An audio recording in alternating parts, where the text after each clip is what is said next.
Alpha. Hello, and welcome to the photography show and this special Sony vlogging clinic. I'm Rod Lawton, I'm reviews editor on Digital Camera World, and I'd like to introduce our host, technical product manager, Sam Pilling. Now, for those who don't yet know, to ask a question during this session, if you look in the top right corner of your browser window, you should see a green button that says Ask Questions Here. So if you click that, that'll open up a chat panel and you can type away questions that you would like answers to. We'll answer as many as we can. We've got about 15 minutes, so hopefully we'll cover just about everything. So I thought we could just kick off by asking a question about vlogging generally. How has it become so popular so quickly? And is this how we're all going to be sharing our content and our lives in the future? What do you think, Sam? That's a really good question. I can't help think that it's been slightly accelerated by the fact that we've been in lockdown. We've had less interaction with other humans than we'd normally be used to. So vlogging is a form of interaction, it's a form of storytelling, and I don't know whether it's going to be the future forever. Obviously 10 years ago we were looking at blogging, now we have the video format and we're vlogging, but it's definitely on the grow. We had a brief chat yesterday about, we were looking forward to this session, and one of the things that we talked about is a recent survey of school children in the UK said that a YouTuber or vlogger is now the #1 desired profession. That's one above teacher. Whereas 10 years ago, you would have expected it to be sort of X Factor or that sort of thing. So it's definitely something which is seen as both appealing and can be quite easy to get into as well. It's curious though that it's a completely different set of skills to regular photography, isn't it? So do you think people have had to learn how to film very, very quickly?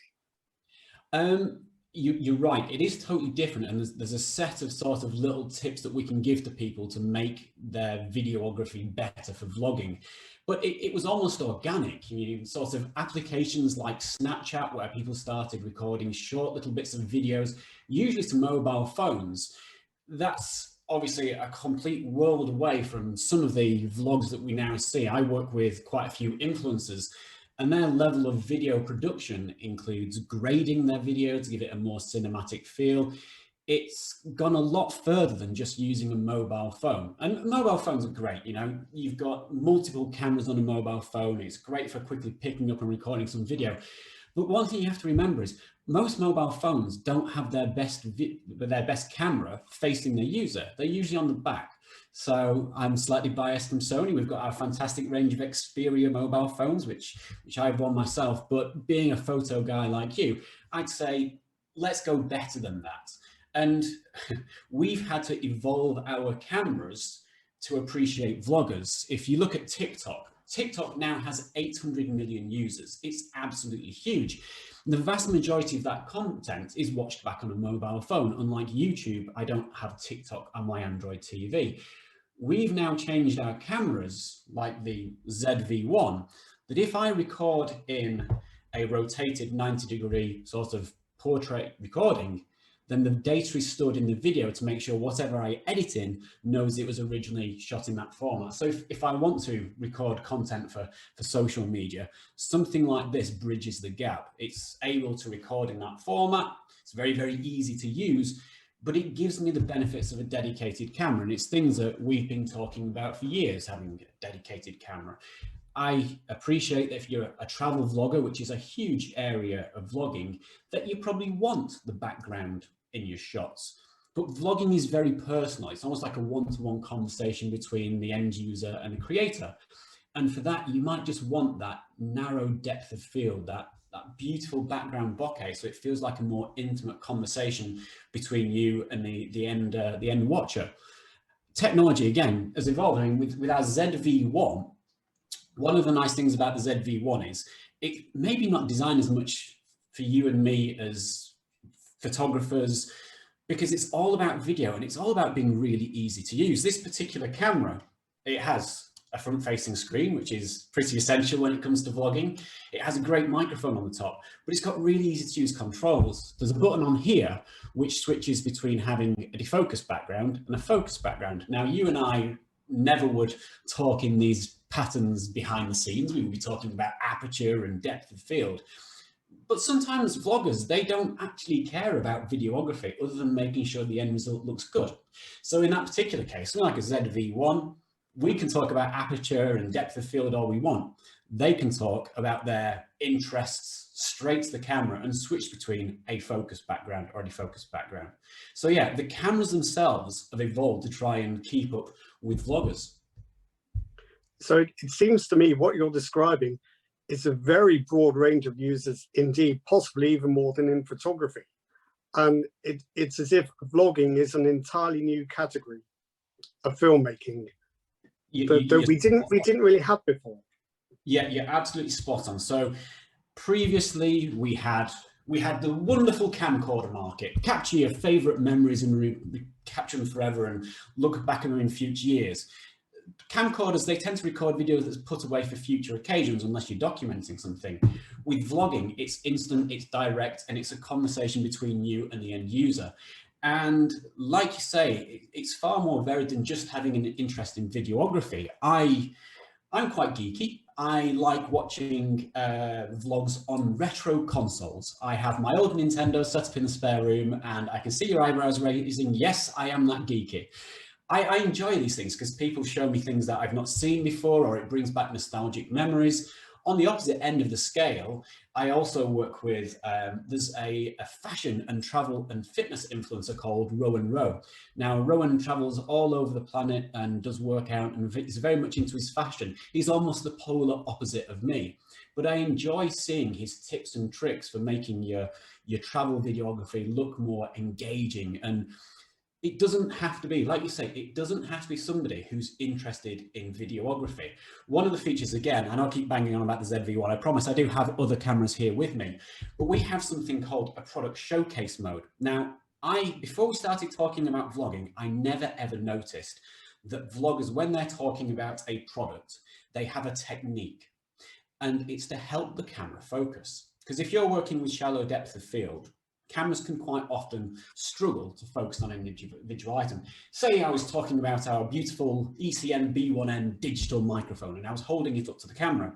Now, with my current settings on my current camera, if I hold it up to the camera remains focused on my face, because with this camera, I have eye autofocus set. I want to talk to you, I want to make sure my eye is in focus. But if I'm using the camera to do a product review, and again, it might not be of something technical. With the ZV-1, if I plug my HDMI into this instead, what I can do is I can turn on a mode called product showcase setting. And again, with product showcase setting, whatever it is that I want to talk about, I can make sure that the camera stops prioritizing my eye and then focuses on whatever I hold up to the screen. So let me turn this beautiful little product on. We'll see if I can put it on there without knocking it off. And hopefully we should have a feed from that, but we don't. So where are we? There it is. So this is the feed live from my ZV-1. I love technical glitches. It proves it's all live. Now at the moment, the camera is focusing on my eye. It's making sure that I talk to you, I'm perfectly in focus.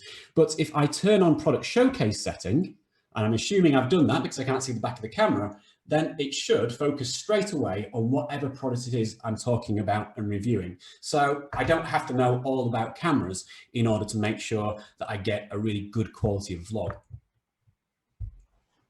So I'm gonna back you up there, Sam, because I have actually used the ZV-1 and I have used the product showcase feature, and it is really quite uncanny.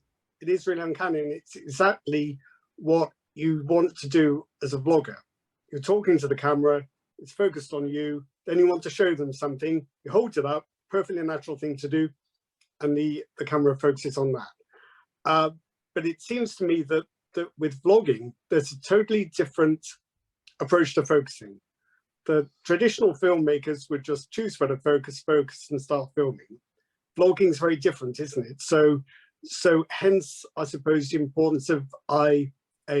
And I noticed we have a question from Amelia in the chat, who wants to know will the IAF work if you've got two people in a picture? Which seems a very good question. How does that work?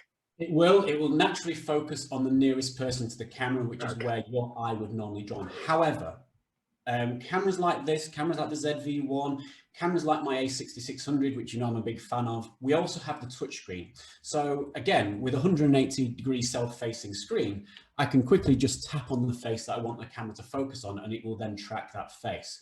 Eye autofocus is more accurate, but tracking autofocus using the touchscreen is very easy to use on the fly. It's a good question, that, because obviously it can create a lot of confusion. And we can also, with these cameras, we can use a whole host of different autofocus settings. You can now set the sensitivity on our cameras. So imagine we're at the good old traditional photography show at the Birmingham NEC, and we're recording an interview, which is not a complete impossibility between us two. If there's a lot of people moving about and interfering with the shot, you don't want the focus to be super reactive because you want it to stay fairly locked on us. Alternatively, if we're in a busy environment and we're moving quickly, you want it to be really responsive to make sure the focus is, again, kept on us. So it's really customizable to make sure the camera adapts to your settings. And again, these are all things that you can't do with a mobile phone, and just shows the extra value you get from having a dedicated camera. Do you feel that this has made autofocus a little bit complicated? I suppose no, it's inevitable, and to a degree. There's a variety. It's as complicated as you want it to be. I am very lazy, and 9 times out of 10, my camera is in either AFA, so automatic autofocus, or AFC, continuous autofocus. And I rely on the camera. So when I'm talking to a camera, I rely on autofocus like I am now. There's no manual focusing of my cameras. And you know, it's important to know that if you do want to leave it all to the camera will cope extremely well. But it's as we explore and enjoy our videography and the different settings you can change that we get more control and a more professional feel. So it's just different levels. It's much like, do you shoot with SLog? You know, SLog is a color space where you can capture lots of extra information. Most people in their day-to-day filming, they won't need to. But if, again, you want that professional quality of video grade, that final look that just sets you apart from maybe your competition, or makes that travel video look that extra bit luxurious and those sunsets even more beautiful, it's those features that you find in our cameras that really give you that extra sort of appeal. And we also, with these cameras, we have the ability to shoot in HDR, so high dynamic range, so you don't necessarily have to grade to capture extra information and make it look great. So this can all sound quite technical, but would you say it's fair to say you can make it as simple as you like then, and just discover these extra features when you need them? You don't have to understand it all straight away. Is that fair? Absolutely. So with something like the ZV-1, this has very few controls on the camera. There's, compared to our normal cameras, a distinct lack of extra dials. There's lots of customizable buttons, and there's sorts of buttons that you'd want to use, but out of the box, it's very, very simple. Now, my setup is not so simple because I want professional looking stuff. So I've gone the whole hog with my kit, and with this we have a dedicated microphone, we have the camera in a cage, we have a large LCD monitor. This is all Sony gear, by the way, and we have our Sony Action monopod, and this is excessive. But it's fun. It means that I can see the preview on the screen, that I know that I'm getting perfect autofocus. I can even see the eye autofocus on the screen. I can capture fantastic quality video. And one other thing when it comes to complication, a lot of people do sort of say, do I need 4K? That's something that comes across a fair bit. I've seen it even debated on vlogs about, should I shoot in 4K? And personally, I watch an awful lot of content back in 4K. I'm lucky enough to have a lovely Sony TV, and I have YouTube built into the TV. So if I'm watching on my TV, it's a slightly big screen. So if it's in 4K, it looks great. But there's other practical uses for vloggers as well with 4K. If you shoot everything in 4K, but you think this is only ever going to end up HD, I have lots of extra space that I can crop into in post-editing. So recently I filmed a series of videos about our products, and I shot them all in 4K with the overall intention of, in the end, rendering them in high definition. The reason for this is I can hide edits between the cuts by jumping in and out of the 4K picture into a 10, using the higher resolution of 4K and the resulting final video being HD, so I can hide where I've inevitably fluffed my lines and want to go again, but don't want to change the camera setup. So again, it doesn't have to be complicated, but these cameras have got such good features that, you know, and little things like this as well. This is my RX0. I can tell it's mine because I put a customized red front on it, so I can tell it from all the other cameras. This is a crazy piece of kit. It's waterproof, it's drop proof, it's shock proof. It's been used on professional filmmaking. It's been used in Hollywood. And the reason why I like it is it can literally go anywhere with me, even underwater. And then I have this grip. Our grips are good fun as well. This grip will allow me to start and stop recording. It'll allow me to take photographs, and it can also control the zoom. In this particular case with an RX0, that's a digital zoom, but it's really, really handy. And again, you may have noticed that the ZV-1 is on one as well. This is a Bluetooth grip. So in addition to controlling everything else, this particular grip, if I'm vlogging, quite often vloggers, especially during lockdown, can be one-man bands. With these, I can put the camera down on a wall and control the camera remotely because it's Bluetooth, as well as using it as an extended grip for vlogging. So really handy accessories. Accessories can be a really big bit of vlogging, you know, making sure you've got a decent microphone. ZV-1, you can't miss that giant dead cat on top of it. And that's a great killer of wind noise, which again, if you're out and about traveling, you need to think about your audio. Quite often audio is a big missed thing with vlogging. People are very, very aware because they can see themselves. How good does the video look? But you're talking to the end user. If they can't hear you, I've seen, there's a great technology vlog called Tecmo.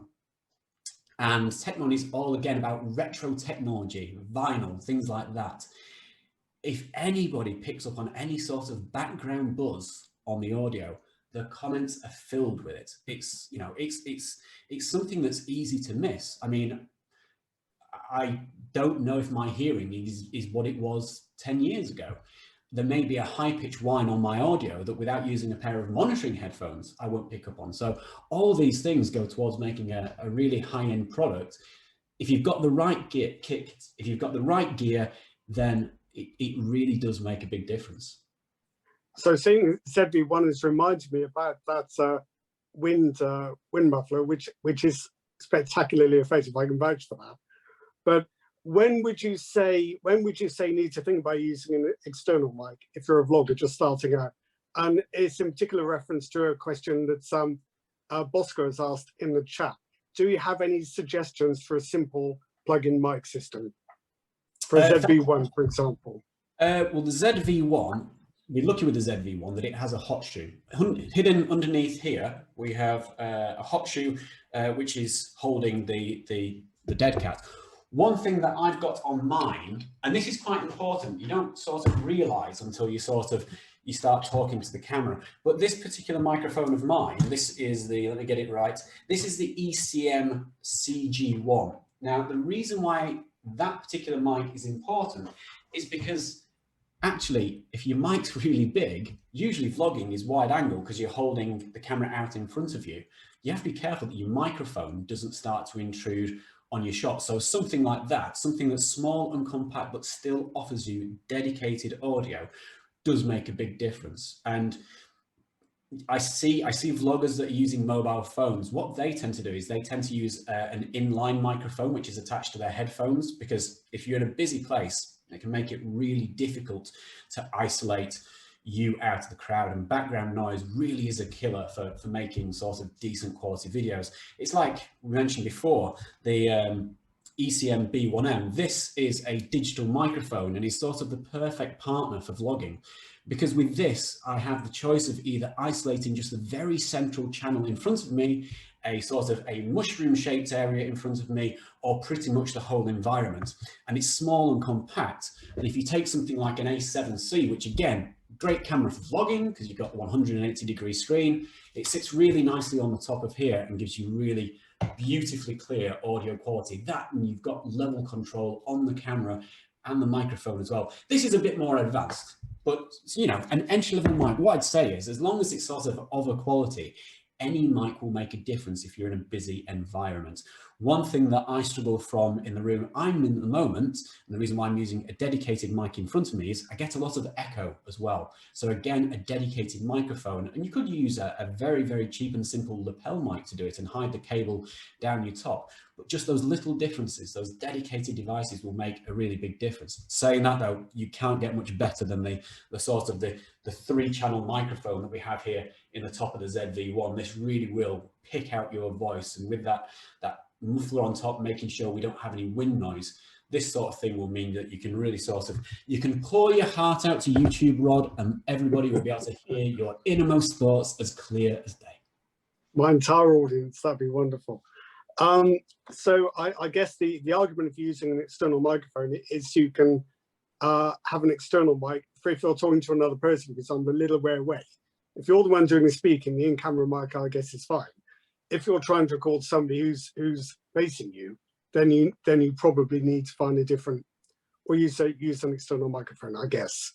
And we've all seen the phenomenon now of microphones on the end of essentially fishing rods due to COVID. So yes, particularly in those sorts of conditions where you need to be able to record somebody, and in the current situations, you probably won't be allowed to attach a lapel mic to someone. It's too much personal contact. Maybe you could pass it to, get it to wipe it down, and that sort of thing is a modern phenomenon we're not used to. And with either a dedicated onboard mic, or again, like you say, a microphone which we can attach to something and get closer to people, it will make a big difference.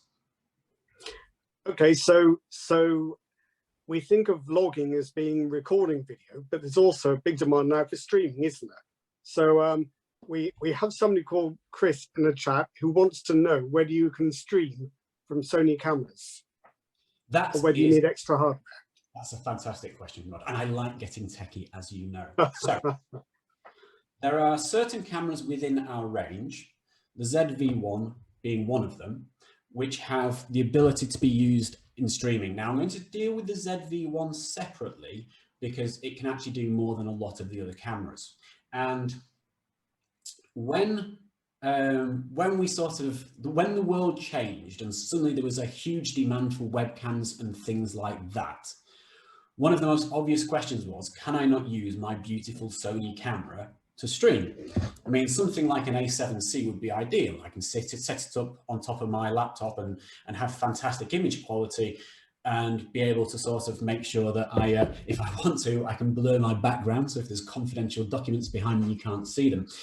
But this technology, and it's the same with most of the other manufacturers, this technology was always based on the technology which allowed us to shoot pictures tethered to our PC.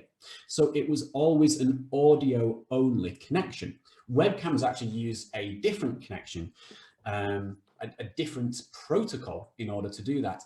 The ZV-1 very, very recently received a firmware update, which means that using just a direct straight into the camera via USB-C, via USB, it doesn't have a USB-C, but directly into your computer via USB, we can use it as a webcam for audio and video.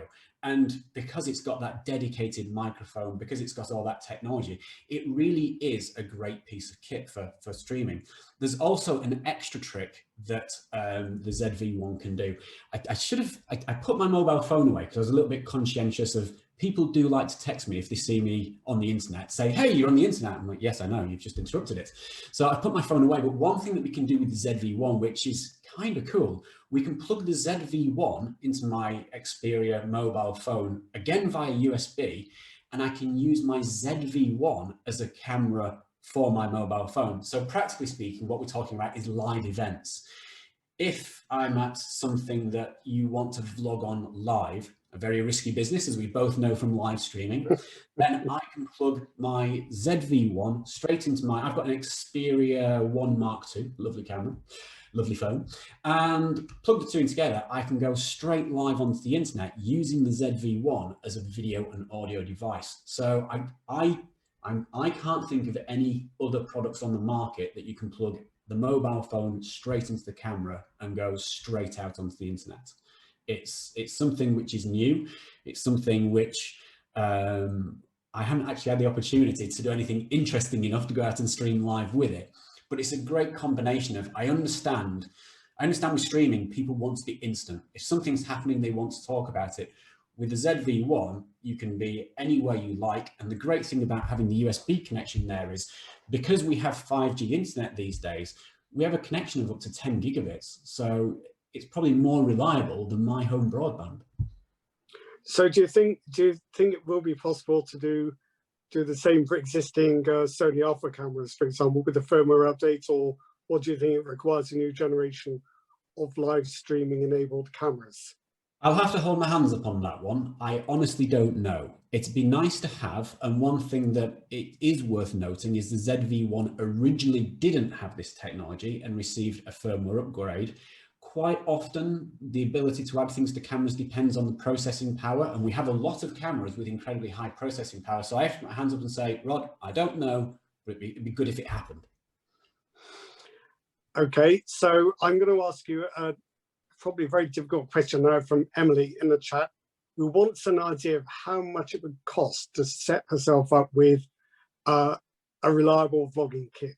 So I imagine this is somebody who's just starting from scratch and wants to know what the cash outlay might be and what you'd recommend, I guess. I mean, there are ways of cutting corners. There are cheaper products on the market than my beautiful Sony microphones that, if you're trying to get into the vlogging game really cheap, you want a certain amount of quality. But if you put yourself aside, I don't know, under £50 for a microphone, you can buy a microphone for £10 if you really want to. But a microphone, and then add to that a decent camera. And what I would say is, if you have a look at the retailers that are at the photography show today, they do have a lot of offers specific on the sorts of cameras that lend themselves really well to this sort of thing. It also would depend whether you want interchangeable lenses or not. The ZV-1 doesn't have interchangeable lenses, and it has a lens on the front of it which will do the vast majority of things that you need for vlogging. The lens, it's got a decent zoom on it, but you don't tend to vlog from half a mile away from the camera. So you could go for a dedicated product like a ZV-1. And again, I'd recommend you check out the show prices on that particular product, see if it's something that appeals to you. Or alternatively, you could go for an entry-level mirrorless product. We have our A6000. I would say the 6100 is a really great option, because that's when you start to get 4K video. And again, we don't set the pricing, our retailers do. I'd check out maybe something like a ZV-1, a 6100, and then you can go cheap. I'm from Manchester, and I have a tendency to be a bit of a cheapskate occasionally. The Southerners laugh at me because I have the cheapest capture card or the cheapest sort of tripod. I'd say if you do look around on eBay for those extra accessories, maybe such as a sort of a grip, there's a wide variety of products available. And of course, the retailers at the show have a wide variety of third-party things like grips, microphones. Shop around is the key thing. And, you know, with some of your accessories, you don't necessarily have to buy brand new, but it does help to know the history of the product. So what would you say would be the essentials? You need a camera, clearly. You've mentioned a microphone.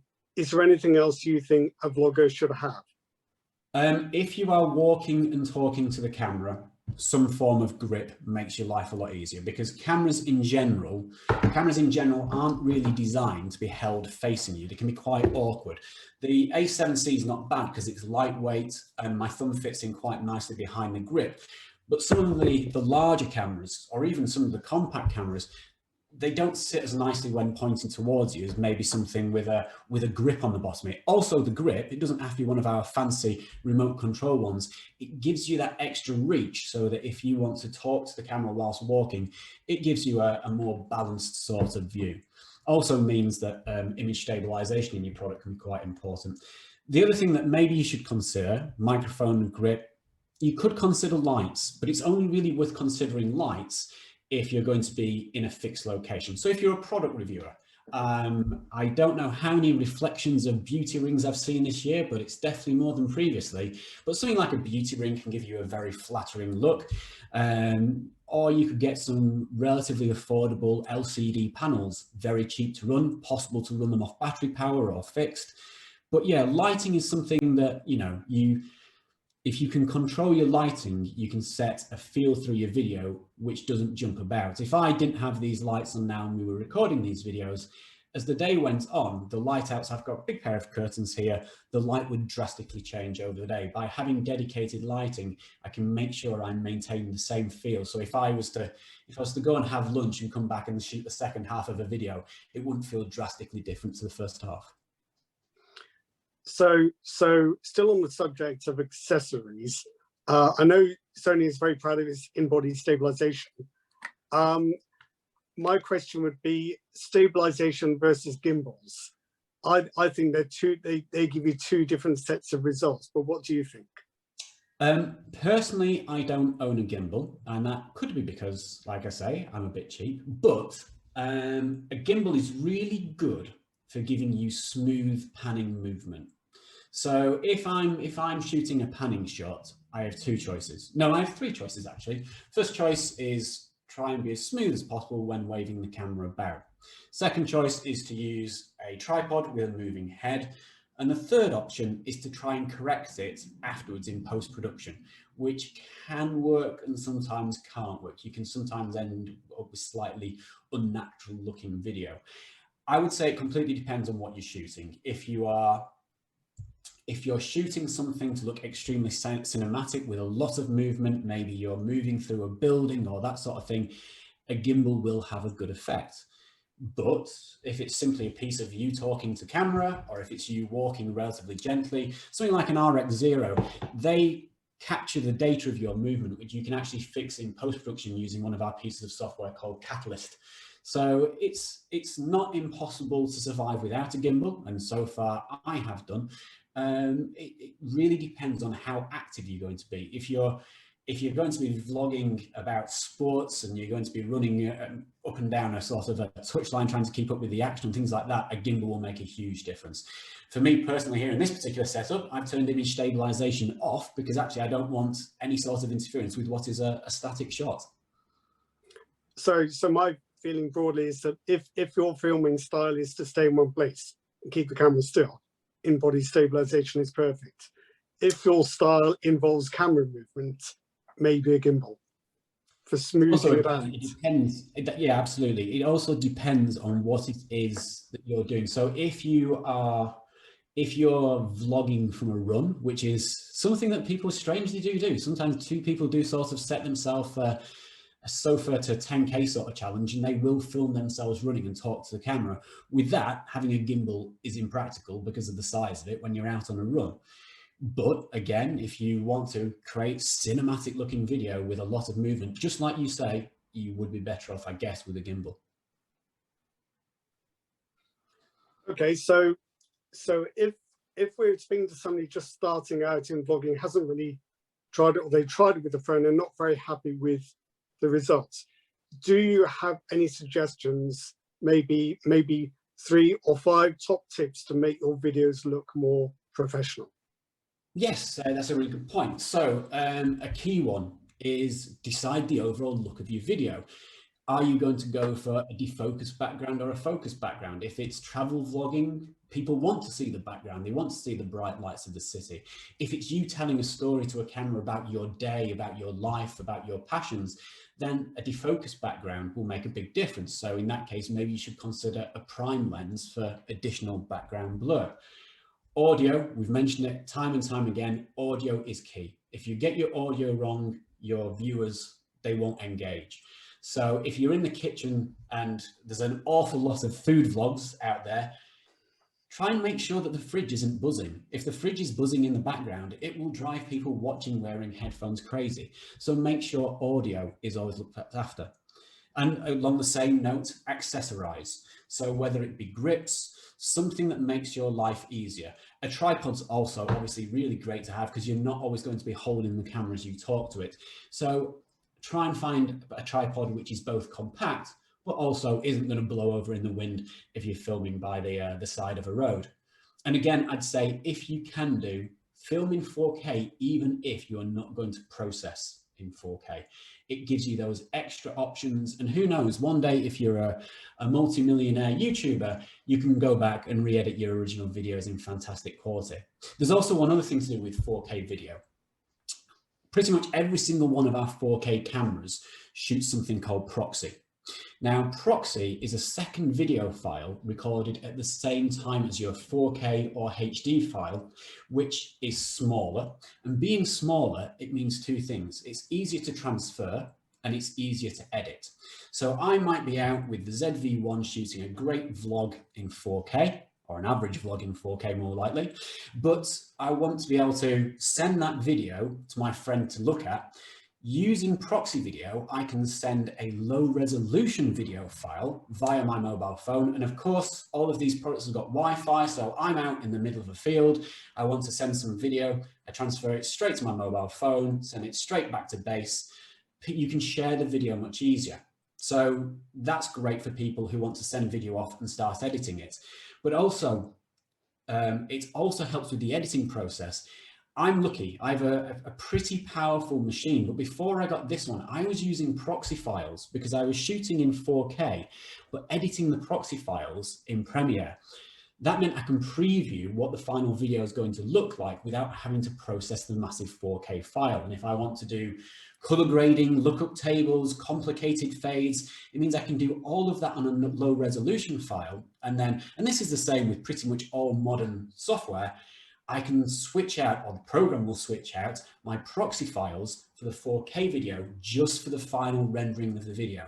So that makes my life so much easier that I can easily share my files, and it's a lot easier on a less powered machine to start editing really high quality 4K video.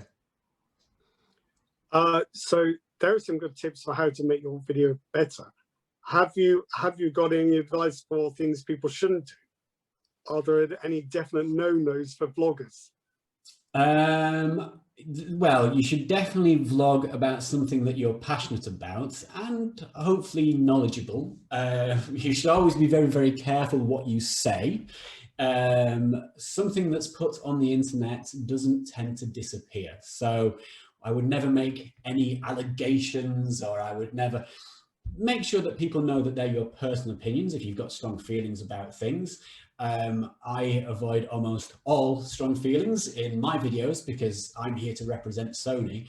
But the main thing is try and have a clear idea of what it is that you want to get across, what that you're passionate about. And I guess one thing is always check your focus. It's very easy to record an entire video and not realize that you've missed the focus point. I would say with our cameras, autofocus has somewhat taken that worry away, but just make sure that if you're going to be recording, and you're going to, quite often vloggers want to get something down in one go. There's nothing wrong with shooting just a little bit of test footage before you start recording, just to make sure that your settings are as they should be. I've been guilty of this recently, that where was it? I'm trying to think. Oh, I know what it was. We were shooting the video on FX3. And we were outside the Heights, and I'd been banging onto the camera on a tripod about FX3. And as I always do on a tripod, I turned image stabilization off. And we went outside, we're swinging the camera around. I forgot to turn it back on. So always check your settings, and maybe even consider shooting a little bit of test footage beforehand. I know of videographers who've shot in the wrong color space and all sorts of things. And if they'd just done that one little test, it would have made a big difference. That's something that happens to us quite a lot. We do some kind of extreme test for the camera, we forget we've messed with all the settings. Then next time we use it, everything's wrong. So that is a very good point. Have a little checklist, like a Preflight checklist. Yeah, one of the nice things with a lot of the Sonys is you can actually save your settings to the SD card.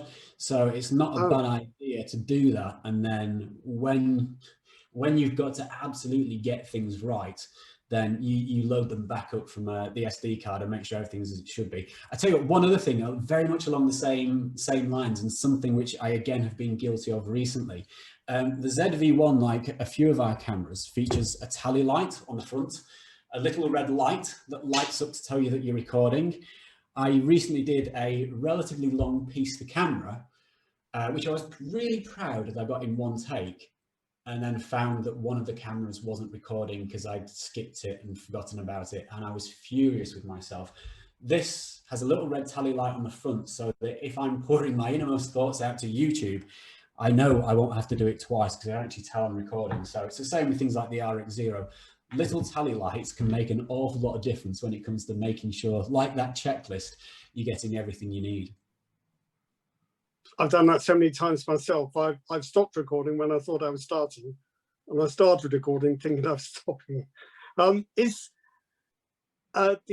We're talking about the ZV-1 a lot. Is there a recording limit on that camera, either for what's the word I'm looking for statutory purposes, or for heat build-up, or either? There is this, so the old 30-minute rule is pretty much gone. All of our latest generation of cameras have that 30-minute, and yeah, that's a real sort of relief. It was always due to an importation tax law, which is not a great reason to limit your videography. If a camera could record for 30 minutes or more, it was susceptible to a higher tax rate. So all the manufacturers tended to sort of limit them to 30 minutes. Times have changed. And I think the ZV-1, somewhere around about that, was around about the sort of time we started removing it. So things like A6100, 64, 6600, these have all had it removed. Now, you mentioned heat. Heat is something that right now in Manchester, I do not have an issue with, I assure you. I'm sure I've got a bobble hat knocking around here somewhere just in case it gets cold. But if you're recording for long periods of time, you do have to be aware of heat. Now, all modern Sony cameras have got an option to turn basically the thermostat that turns the camera off to high. Now, this doesn't do your camera any damage whatsoever. It's actually because if you were recording for hours and hours and hours, the back of the camera could become uncomfortably hot to you. So it doesn't damage the camera in any way, setting that recording limit to high. Just make sure that when you pick your camera up, you don't drop it because it's got extremely hot. So yeah, fantastic recording times in 4K. It's also worth knowing, it's also sort of like another mini tip. All of our cameras these days, all of our modern cameras, you can run from a USB power pack. So if I'm going out on a long day of vlogging, I could take lots and lots of batteries with me, granted. But if it's a continuous recording, like you refer to, then I can't be swapping batteries halfway through a shot. So I can take a large power pack, and it doesn't need to be necessarily a posh one. I've got just the one that I usually use for my mobile phone. Nice long USB cable, which a tenner penny on eBay. And then I plug that into the camera and I put the power pack either in my pocket or my backpack. I'm good to go for hours and hours and hours. I could do a long continuous stream. And the nice thing is that when I turn the camera off, it instantly starts charging the camera. So external power packs, a useful little thing if you're going to do long streams or if you're going to be out for a long period of time. Well, that's very good to know, because that actually answers a question from Amelia in the chat. She wanted to know if it was possible to change the battery with the grip attached. But if not, then I guess a portable power pack is a very good solution. Yeah, the whole thing about changing the battery with the grip attached, I mean, not really, because what you really want to do is make sure that you're not sort of fiddling around and take it off, change the battery out and put a fresh one back in. They are very, very quick to attach. It's just a basic screw tripod mount, so it's not like you've got brackets or anything like that. But yeah, an external USB pack can be a sort of your best friend for long shooting times. And also, it's great when you're on holiday. If you are a travel vlogger and you could be somewhere where there's no power for several days if you're going really off the grid. That sort of thing means that if you have these, and they're not expensive, you can get very expensive, very big ones, but I don't know how airlines feel about lithium ion going in the hold too much at the moment, but you can get really good, affordable power packs, which you can also use to charge your mobile phone. In fact, my Sony Bluetooth speaker, it has 24 hours worth of playback time. I can have a 24-hour party if I was up to the job, which I assure you I'm not. That again, my speaker has a USB charging point on it where I can charge other external devices, because the chances are if I was streaming music from my mobile phone to my speaker, it wouldn't last, the phone wouldn't last for 24 hours. So you find these USB charging opportunities all over the place. And it really does make it a lot less stressful to travel without wondering where your next charge point. I certainly know that I've been guilty of taking pockets full of batteries with me, and then when I get to checking into the plane, I have to empty everything out into trays, and it's a nightmare. I'm regularly flagged at airports. I don't know why. I have no dodgy past, well, none other than the ones that you know of. So yeah, something like a dedicated USB power pack is really handy for vloggers. I'm like you, I carry a couple. And you get into the routine, you get back to the hotel, and first of all, you have to charge everything up, don't you? Then you can go and get something to eat. Concern. I've got one more question of my own that I think a number of people might be asking. So even the camera like the ZV-1 has SLog HLG and a number of other very clever and complex sounding acronyms. Do you need to understand them to start vlogging, and when do they become important? That is a great question. And the simple answer is you don't need to know about them. They can make your vlogs look more professional. If I wanted to give this camera to, I can't say my brother, because I work with my brother at Sony and he knows all about cameras. But if I was to give this to my sister, who has nothing more than a passing interest in the toys that her brothers play with, and the one thing that she's really obsessed with is her cat. And there's a lot of cats on the internet. I don't know if you've noticed, but if she wanted to say, make a vlog about Oscar the cat, then this sort of thing would be ideal for her, because you could pick it up, turn it on, big record button on the top of video, so you're not looking around seeing where you start and stop recording video, a great intelligent auto mode, and she'd get along fine with it. The audio would be great because of the technologies in the camera. It would just be straight out the box, good quality video. She has a nice TV at home, and it's a HDR TV. So one of the first things that she could do to make the video better is turn on HDR in the settings. That means that she doesn't have to process her video afterwards, but it's shot in a color space that the TV recognizes, and you'll get much better dynamic range straight out of the camera. The final step, shooting in log, that's something which I don't think you do about a vlog about a cat. But if you're a travel vlogger, if you want to make your friends and family jealous with incredible sunsets, and it's worth knowing that the color space in this camera is really, really clever and does have presets for sunsets if you really want to sort of make sure you boost the colors in your shots, then shooting in log and gamut would be great. They'd also benefit as well in low light situations. Shooting in S-Log is a great way, well, not specifically S-Log, but shooting color spaces, whether it be one of the other color spaces. A lot of people like Cine, but shooting in log or color spaces is a great way of hiding noise in post-processing. Some people are absolute geniuses at it. You can have what initially looks like a really noisy video, but you've captured lots and lots of details in the shadows, and then the noise is removed in process by applying a good grade, a good lookup table. So if you just want to shoot video and share it straight away without any further editing, you don't need S-Log, you don't need HLG. If you use HLG, does that only work properly on a compatible playback device, or will it look like a regular video on anything else?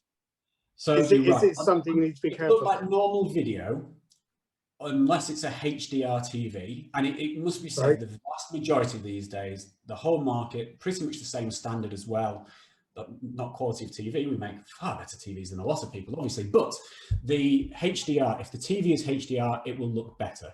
If the TV is not HDR, then it will just look like normal video. It won't suddenly say, oh, I refuse to play this back. It just looks like standard video. Perfect. Well, that's something I didn't know. Thank you very much. I think we might actually have run out of time, and I think we probably answered all the questions in the chat. So that's worked out very well. But Sam, thank you very much indeed. That was really interesting. I'm sure it's interesting. I can't wait to see your vlog on YouTube, Rod. I'm looking forward to your adventures on YouTube. You can wait. I haven't got a cat. I've got a dog. So I bought the wrong thing, but I'll just have to make the best of that. I look forward to it. Thanks for your time. Okay. No, thank you. Thank you very much. And enjoy the rest of the show.